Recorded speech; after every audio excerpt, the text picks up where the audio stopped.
Oke, balik lagi di channel Relung Hati, saat pikiran tak lagi sejalan dengan hati. Oke, kali ini kita berada di lereng Merapi. Ya, tepatnya di daerah mana sih sebenarnya ini? Nggak tahu juga. Ya? Kaliurang, betul, Kaliurang.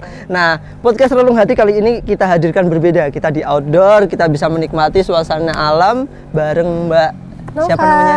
Nova. Mbak Nova bisa dikenalkan di Halo, sahabat LB. Iya, LB ya. LB Entertainment dan Relung Hati. Iya. Di channel Relung Hati. Betul. Namaku Nova, saya dari RSND, tepatnya di ruang ICU. Jadi tugasnya seorang perawat. Oke. Nah, kita ngobrol-ngobrol tentang dunia perawat nih atau dunia medis, teman-teman. Jadi kalau misalkan kita ngobrol tentang dunia medis kayaknya serem juga ya. Biasanya pasti orang sakit yang ditangani ya kan? Aduh. Ya, bener kan? Nggak mungkin orang sembuh di sana kan? Apalagi ruang ICU. Ah, betul. Ruang ICU. ICU. Bukan ya? Beda lagi.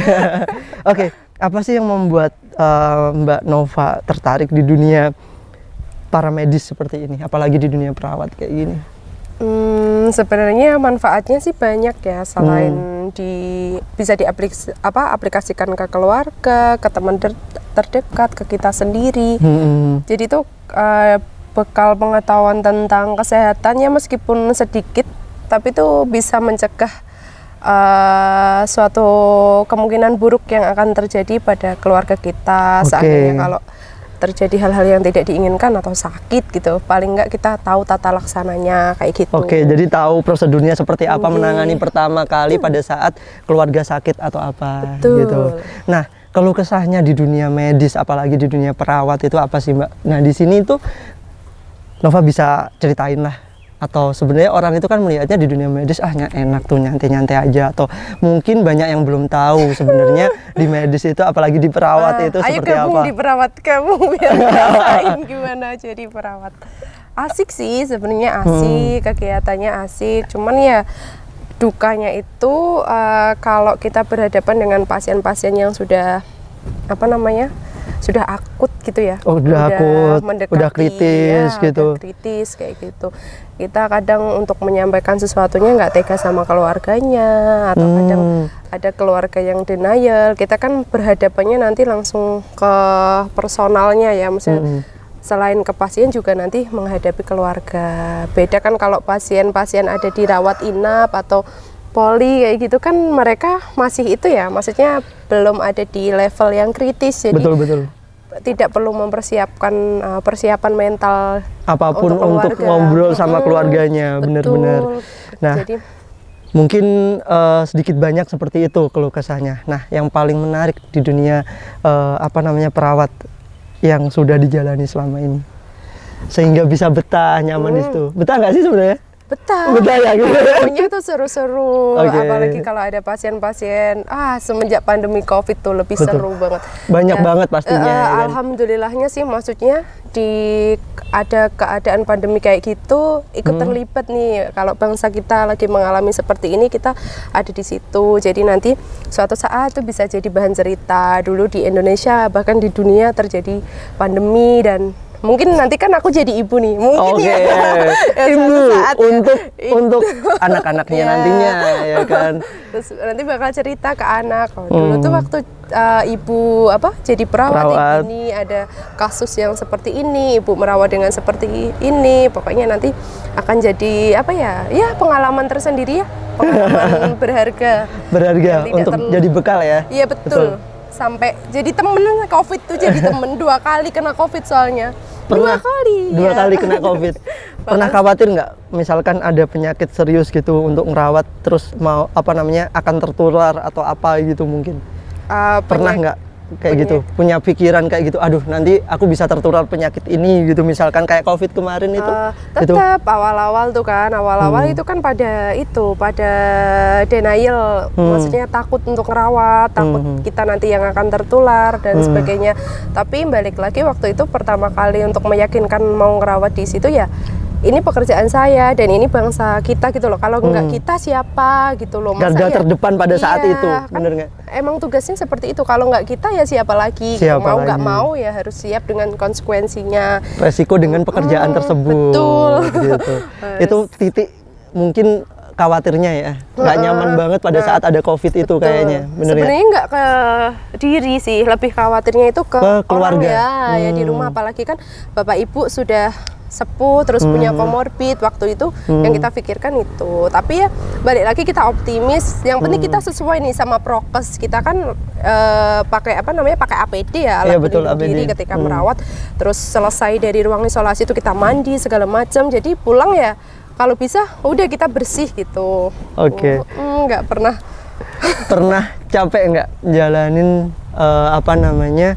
tugas sebagai seorang perawat? Pernah capek nggak? Kayak aku dulu kan pernah di kerjaan yang lama gitu, titik jenuh lah intinya. Kita kalau udah lama menjalani sesuatu pekerjaan rutinitas ya, lebih tepatnya rutinitas itu kadang ada merasa capek, lelah gitu. Maksudnya jenuh juga gitu loh. Kok gini-gini aja gitu mungkin. Ya Pernah nggak setiap manusia pasti gitu deh, kayaknya merasakan deh titik jenuh itu, merasakan, apalagi itu rutinitas itu kan kita lakukan berulang gitu kan. Nah, ya salah satunya ikut kegiatan yang lain gitu, ikut kegiatan sosial yang lain untuk menghibur diri. Iya bener, terus dapat pengalaman baru. Jadi dunia kesehatan tuh nggak melulu di rumah sakit, kita bisa ke masyarakat, bisa ke hal-hal lain ya, sosialisasinya lebih luas, pengalamannya lebih luas, lebih banyak berinteraksi dengan orang. Betul. Nah, itu poinnya kan. Iya. Ya.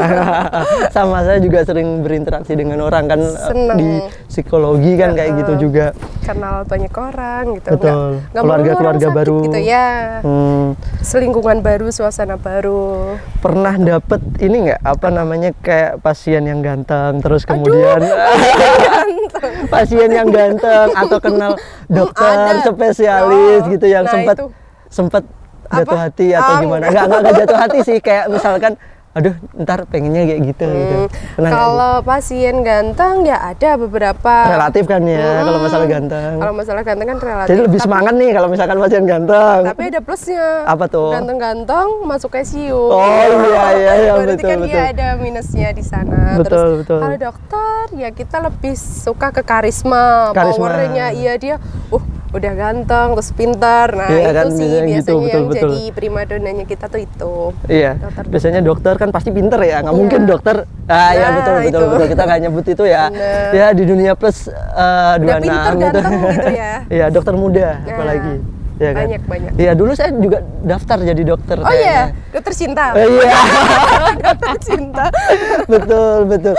Tapi kalau misalkan lihat Nova nih kayaknya aku nggak pengennya itu sembuh. Aduh. Iya kan, pengennya sembuh. Nggak usah sakit. Jangan sakit. Pengennya sembuh dan pengennya dirawat. Tapi ya. Perawat cinta dan dokter cinta gitu. Bener banget itu kayaknya.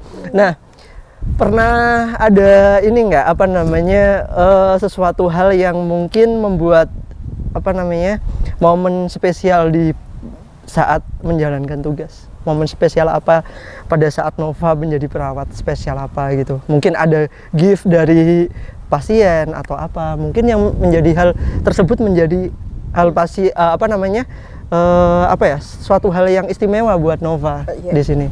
Jelas ada sih, mesti doa ya yang paling penting itu pasien kalau kita rawat dengan baik, kita ikhlas merawatnya, itu pasti mereka mendoakan, terutama masih ditanyain sudah ada jodoh belum? Nah ini. Nah itu doa dari pasien tuh yang ya Allah semoga dikabulkan. Jadi itu doa-doa yang Masya Allah ya, doa-doanya semoga diberi kesehatan, lancar rezeki dan segala macam, itu sih yang paling maksudnya berkesan orang mendoakan dengan seperti itu, pasti Allah nggak main-main ngijabahnya. Betul. Karena dengan keikhlasan kita, betul. Kita udah kerja, kita dapat pahala, kita ikhlas, kita dapat hasil juga, itu yang luar biasa. Tabungan buat ke surga. Amin. Nah seperti ini ya. Nah sekarang tadi kan udah didoain nih sama pasien supaya deket jodohnya dan lain sebagainya. Sebenarnya tipikal cowok seperti apa? Kan kita udah dibahas juga ya. Tipikal cowok seperti apa yang menjadi salah satu kriteria dari Nova sebenarnya. Yang penting laki-laki ya, jelas laki-laki. Saya laki-laki nih, laki-laki.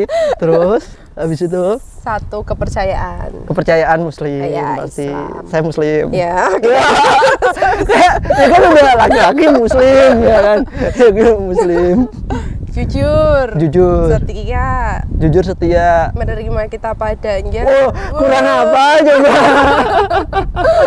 Kurang Itu apa aja coba? sih, apalagi Saya sih ya. menerima apa Yang penting adanya. nyaman sih, kalau perempuan tuh nyaman. Jadi kayaknya perempuan tuh tidak melulu memandang fisik, Oh, materi gitu. atau apa, enggak. Yang penting kita tuh Bener nih. nyaman gitu. Poinnya. Nyaman. Jadi udah nyaman belum? Aduh, Oh belum ya. Oke di belakang kamera. hati ini. Ya itu adalah beberapa kriteria lah dari Mbak Nova. Dari dokter bukan? Pertanyaannya. Enggak. Dari kesehatan bukan? Harus dari kesehatan Aku enggak? Kalau aku sih dari kalangan apapun boleh. Nggak melulu tentang kesehatan. Nggak melulu Nggak perlu tentang dari kesehatan. kesehatan enggak. Dari apa namanya? Bukan harus dari kesehatan atau kan biasanya kalau perawat itu pasti carinya TNI biasanya Polri. enggak gitu, juga, enggak biasanya. semuanya, tidak Biar semuanya. kayak di TV-TV gitu, TV-TV Korea kan Sebagian biasanya kayak ada, gitu kan ya. sebagian ada yang seperti itu, Ah, tapi sebagian betul. enggak. Kan itu kembali ke individunya masing-masing. Betul. Jadi bebas ya dari kalangan Iya, apapun ya. bebas. Oke. Yang penting hatinya itu. Oh ya, siap. Oke, mungkin cukup sampai sini dulu kita percakapannya sampai Oke. ketemu lagi di next segmen Oke, ya Mbak makasih, Nova. Terima kasih Mas berbagi Fedian. sama-sama. Oke. Kita tos dulu. Oke. Sampai ketemu lagi di segmen berikutnya di Relung Hati. Saat Bye. pikiran tak lagi sejalan dengan hati.